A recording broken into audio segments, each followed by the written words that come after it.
perché adesso in questi giorni ho letto qualcosa, la rassegna stampa che gentilmente finalmente il mio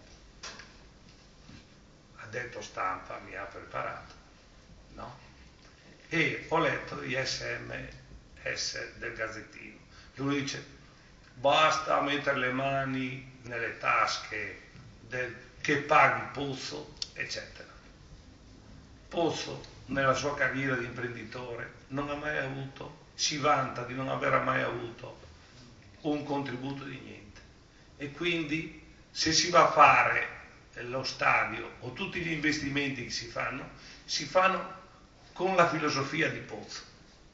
Quindi chi ha detto, candidati che attenzione, o adesso non facciamo, c'era uno qui, qui c'è uno collegato Cainero lì, no?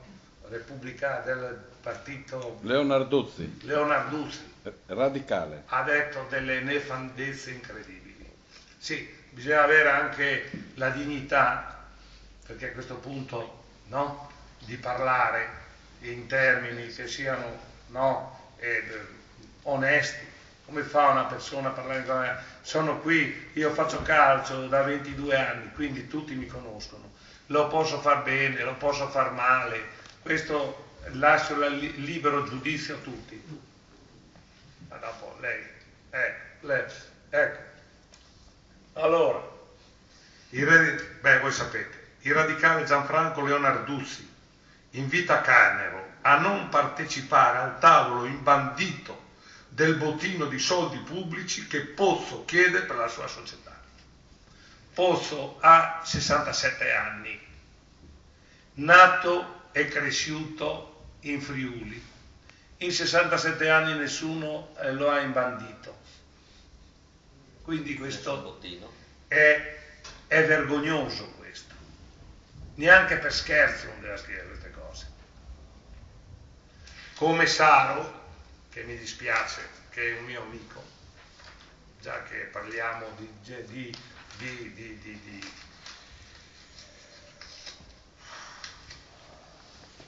gente che diffama. Quando Saro dice, ripeto, è un mio amico tifoso dell'Udinese, il quale dice che Onsen ha rovinato l'università, ha fatto un sacco di debiti, ma scusate un momento, e la gente beve queste barzellette. Io credo che il friulano è abbastanza maturo per capire che un ente pubblico non è che tu hai la capacità di fare quello che vuoi come nel privato. Se vuoi vai al casino di Nova Gorica e ti mangi magari 1 milione di euro una sera, se vuoi. Un ente pubblico è soggetto alla vigilanza e i debiti li fai in funzione agli investimenti, a quello che consiglio di amministrazione e lo statuto dove tu operi ti permette di fare. È corretto lei che è avvocato, non puoi fare debiti allora questo è un'informazione, direi, ingannevole, che non si deve. Perché io ad esempio difendo Onsen? Perché secondo me è un validissimo docente che rappresenta oggi sotto il profilo culturale, no?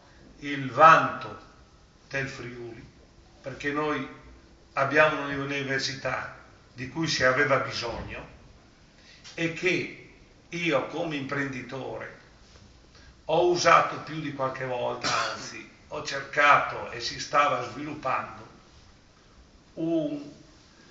una collaborazione proprio scientifica e che questo può servire per tutto. Quindi lui aveva anche queste aperture, ad esempio l'Udinese per la Vita, che tutti i fondi che raccoglie più o meno li ha investito nell'Università di Medicina, in collaborazione anche con Onsen.